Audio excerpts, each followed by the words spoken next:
I'm your host, Eric Crow Draven.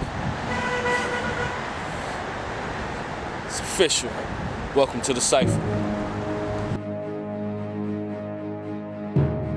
Welcome. I've been expecting you. I have. To whom it may concern, they say life is about choices. When you want better, you put yourself in a position to do better. You see, I come from a place where those who look like me don't often make it past their 18th birthday alive or without a jail record. Maybe I shouldn't be writing this, but music, the streets, and sports, we look as a way out of our poverty. Dysfunctional families, failing public education system with uninspired teachers and invisible role models. Experience builds character. It is the windows to my past that reminds me of who I was and where I'm from compared to who I am, what I've accomplished. And let's take it to the streets. Take it to the streets. So my first question to you is, what is poetry? Poetry is just expression of your mind, your inner thoughts, how you feel, what you might be going through at the moment. It's just a way to express yourself. Okay. Is there a difference between hip-hop and poetry? That's a good question. No, it really isn't. It's just another form. Hip-hop is another form of poetry. It's just poetry to music. Okay. It's really no difference. Have you heard any myths? I always say that with a F. Have you heard any myths? Myths? There you go. About poetry. Of course, there are always myths about anything that you do. Poetry have to sound like this, and you have to throw your head back, and it has to rhyme, and although it's just spitting what you feel. Is there something that you do not like about poetry? You know what I really don't like about poetry, to be very honest with you? I don't like slams. I don't like being judged. And anybody that knows me, I'll go and spit on an open mic, but not if it's being judged and not if it's being slammed. I don't like that. How can you judge me on my opinion and my words and my thoughts? So that is the thing I really don't like about poetry. Nice.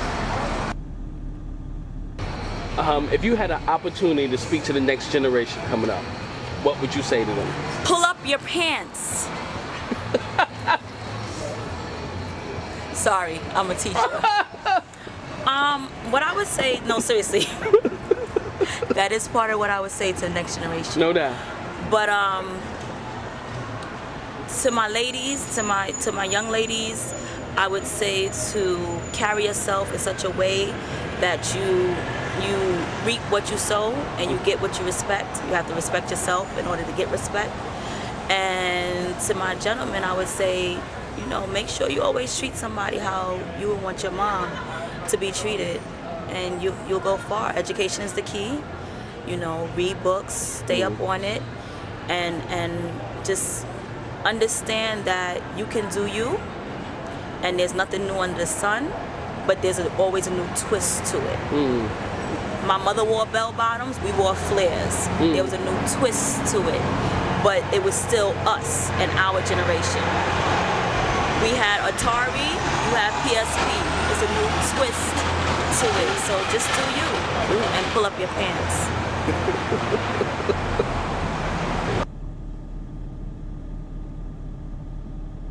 I love that piece right there. All right. So I'm going to say a few words and you say the first thing that comes to mind. Okay. All right. Poverty. Sad. Struggle. Every day. Sex. Great. Education.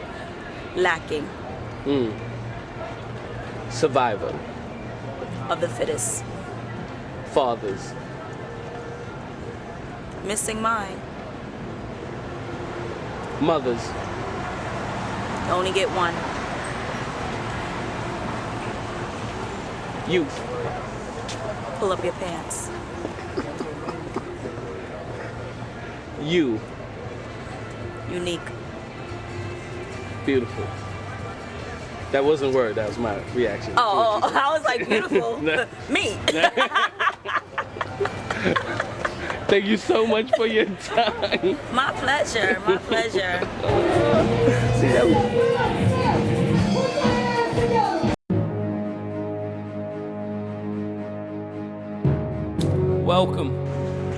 Welcome to the Cipher. Letter to my 12-year-old self as she deals with the divas on her youth choir. This will pass. Not immediately, but in the Creator's own time will you finally be blessed with your chance to shine. You were not groomed in ways where a raised fist settled disputes. Rather than explode, you were taught to evolve, branding yourself as different, and therefore the constant effort in turning the other cheek over and over to evade the barbed wire whips of their words have given you whiplash. This won't last. Right now, your silence is mistaken for weakness. Sadly, it is your lot to bear to see and to hear why hell is empty. The devils are in the church, and they do not appreciate being discovered. Wow. They will crowd around themselves to shut you out. They will lift themselves up higher to press you down. And their constant demand for exaltation from the congregation each and every time they sing solos with the choir will have you questioning. So you must remember, the light that you have and will gain in your voice is already so strong that they will have to sing until they are screeching, shout until they are crying, and dance until their feet are bleeding just to come close to the power you can produce in a whisper. Your words will be warm oil poured into the ear to soothe 1,000 ills. They will be the steady drip of a rainwater spring that can bore holes into the tallest of mountains. God does not want raised fists to lead his army, and this race is not given to the swift or to the strong. It is given to those who serve.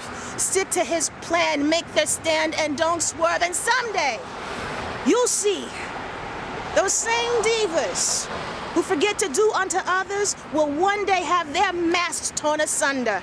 Shame faces and round bellies will reveal them to be something obviously, definitely less than oh so holy.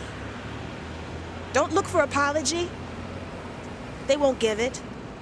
Don't wish more punishment on them. There's no joy in it. You are the quiet storm from which you will reap the whirlwind of wisdom for those who have the ears and the courage to listen. Your help is coming, word warrior. This moment, and if you can look up and dig in, you will win. Before you judge the cover of the book that is mean, pick it up, dust it off, read the pages as I reveal myself through them. I want any of you who cast stones to put on my shoes. Take the first step. Can you get through to get to the second step? Not many can survive the life I have lived. My first steps lead into a downward spiral of unfortunate events. I was the little girl interrupted by early onset womanhood, black sheep by the birthright of the woman who gave birth to me, talented by the passage of my father's genes. What of the third step?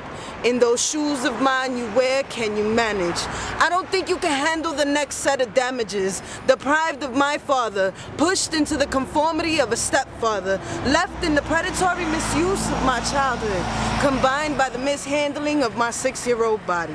Grape jelly mornings on my lips. What could you know of the life I lived to create me?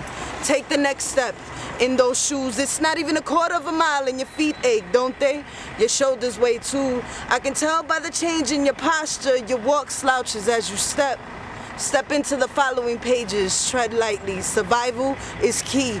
In all your judgment, you fail to see all the things that tried to break me. See, while I laid there, she embraced me and he erased me. As her hands interlock his intrusion on my innocence, her allowance deprives me of yet another parent, tangling me in a web of lies I learned and lies I told, leaving strangers behind in the rooms and cars where my dignity laid and fell to her knees.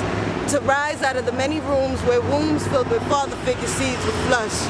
This next step, there's a glimpse of happiness where blue demons lurked in a desolate place, where the skeletons of my past may spill through me, afraid that their evils were my evils too.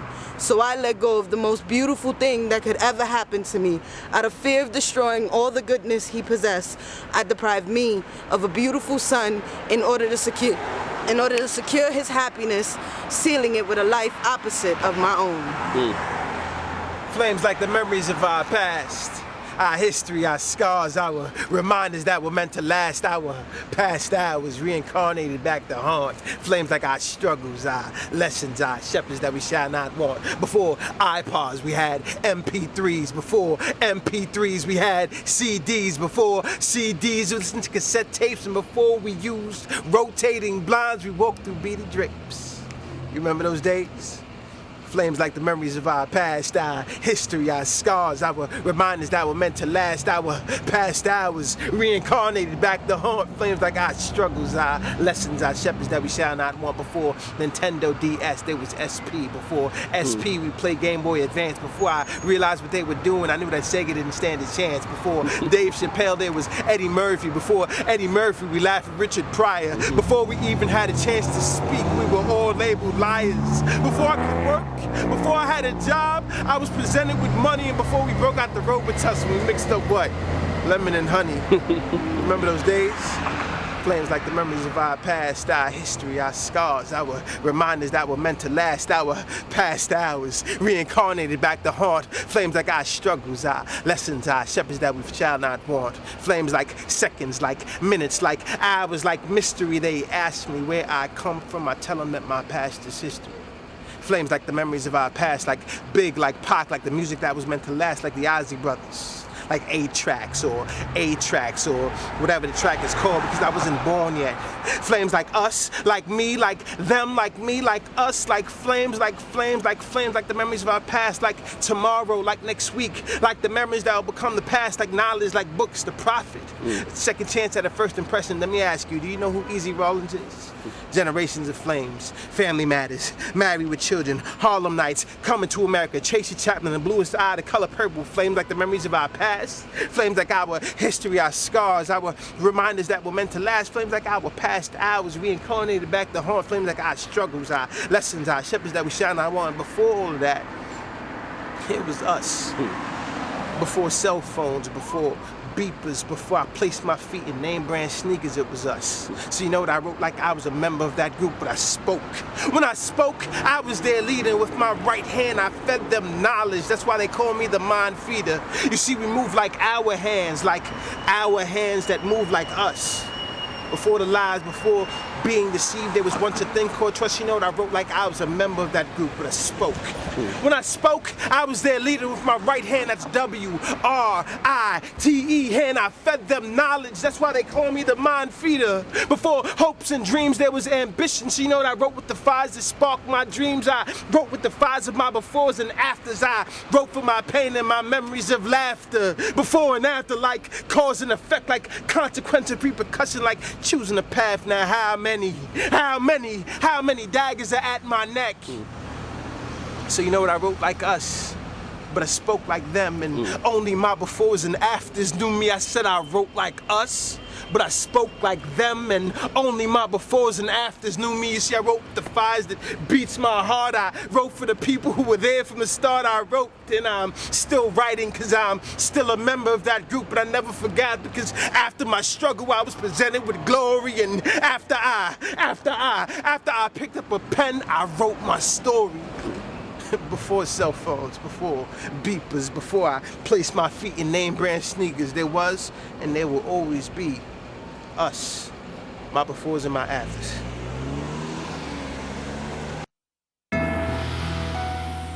Today, I come before you, a product of my past, outliving many of my failures and my elders. Let today be the testimony of persistence and faith.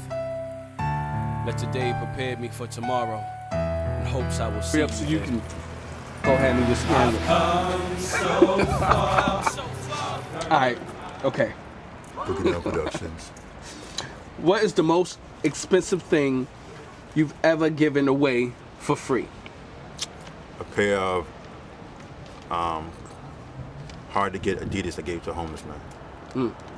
Why you give it to him? I needed them more than I did. What impact did the presence or absence of your father have on your journey?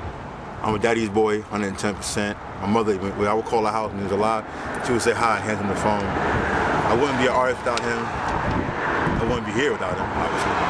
And one of my best friends. Peace and blessings upon him. What has poetry done for you? Because I do like 5 different arts. Sure. Poetry, though, I think is the middle. Poetry's the middle, because I love the drill, but I sucked at it. I started writing to get my points across. And it's taught me a lot of, it was the gateway drug to me being an artist. And I've been doing one told me that you spend 3 years doing poetry, it helps you figure out how the creative process works for you. Then you move into what your real form is. It could be poetry, it could be film, but it helps open your eyes up to shit. Okay.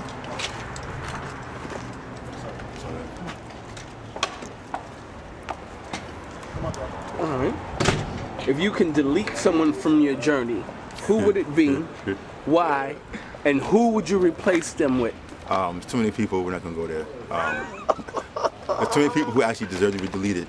But let's just say, I'll give some examples without names. The person who, as a kid, touched me improperly. The person who told me that a poet couldn't make music, make the music work commercially and get paid for it. The person who told me I couldn't get on the radio with the music that I do. And actually, other than the first person, the molester, I wouldn't delete any of the other people. The other folks gave me energy and drive to go do what I do, because I'm very good on competition. Once you tell me no, I'll find 15 yeses. So. Now, we wear many hats in our journey. Right. What hat have you worn thus far that has been the most rewarding? Parent. Definitely parent. Why? The kids, my 2 kids, my 2 personal kids, I would like them and love them to run my kids. Kind of like what I said to Empress earlier about being friends. If you're a good friend, you're a good friend. And then I'm a parent to a bunch of other kids in my neighborhood, and I love them just a little smidgen less than my kids, because I'm not with them 24/7. No doubt. But I enjoy being a neighborhood dad. I enjoy being a dad. Kids, I live in my neighborhood now, rapping in Fort Greene, because I want to be around children. I love children. Okay. What does happy look like, feel like, and taste like? I don't care about happy. I believe in being content. Because happy is a fleeting emotion like sad or unhappy.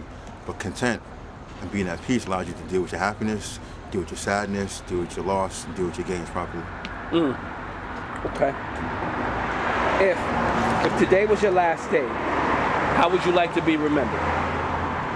Good parent, great friend, amazing parent, and an artist who worked hard, and someone who taught kids things that they can actually use. Be it the basketball skills that I teach, be it the music, be it the art. Like even what I did tonight with Distinguished, I told Distinguished how he reminded me of Takala, not because I think that it takes away from him, but he should know there's a continuum.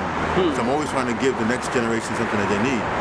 And I'm sure Takala would just smile like a Dickens if he saw this kid on stage. I know Takala, he wants the younger generation to be better than him too. So. Got you. If your life was a reality show, what would the title of that show be, and what would we see? Wow, he's stupid. That would be the title? Oh, yeah. You see me acting a fool. I don't take this seriously. I love it, but I don't take any of these things seriously. The only thing I take seriously is when I'm trying to get some kid into college, or when I'm trying to help get an elected official that I think is actually a good politician elected, or when I'm out rolling with my dudes on some real, like, something community that's relatable. It's a nice dog. Oh, for sure. Yeah, that was nice. I miss my dog. Those things are serious. Everything else, this whole art thing, man, it's fun and games. I take it serious, gotta work hard at it, but it's not a real job. I know someone's going, it's a real job, you get paid for it. Nah, not a real job. Not a real job. Not to me. I just love what I do, though.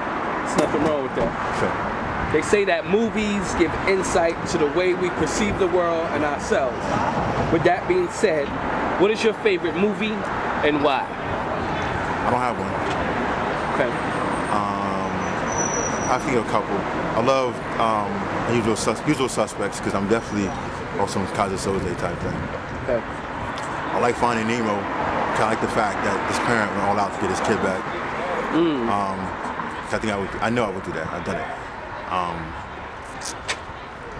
What else do I like? I like this movie called The Roses. It's a spy movie. Because I love the fact that these spies each had their own individual skill and they work together to get a greater goal. I think that's what I do in this art thing. I have my lane, and I may not be Jay-Z, but I know I can work my lane.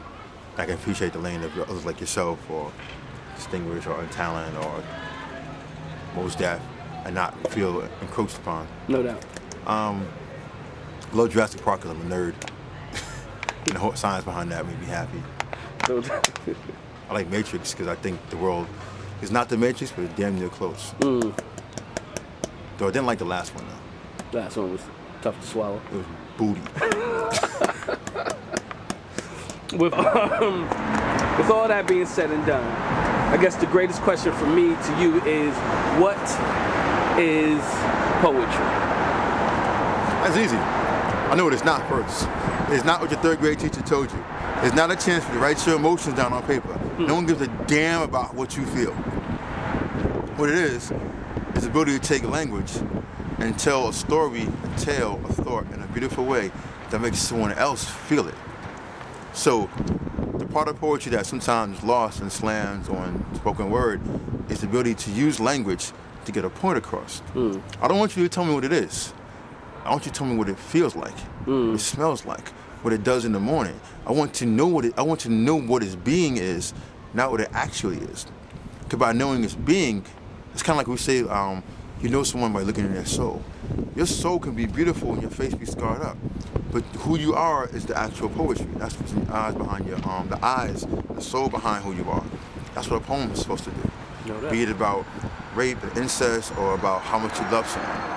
It's a chance to tell the story behind the story. So when you learn these devices that do that, alliteration, assonance, internal rhyme scheme, metaphors, analogies, it helps to get that apart. So now you control the language to tell that part of the story that the actual story can't tell. Yes, she was beautiful. That says a lot. If I say to you, man, my belly turned up inside down when she walked by, I feel fire in her eyes. I'm turning inside out. There's a burning mist that tears me apart. A mist, like finger that tears me apart. It's tangible. The mist is tangible. It's coming out of me like butterflies. That's different than saying she's beautiful.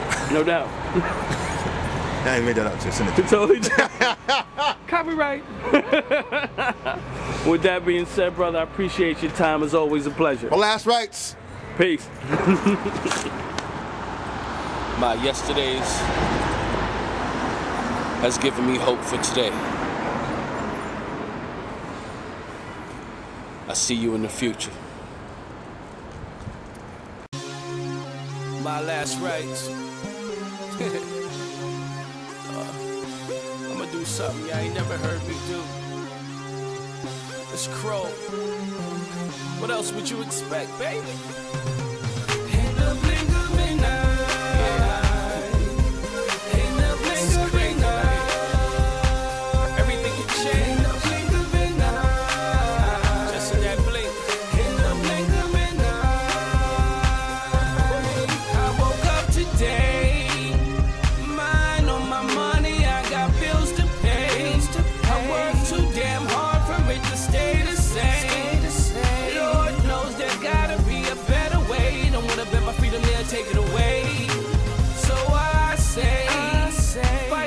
what's yours, don't you run away. With every sunrise, there'll be rainy days. Don't build your house with straw, cause they'll get washed away. I've seen it all before.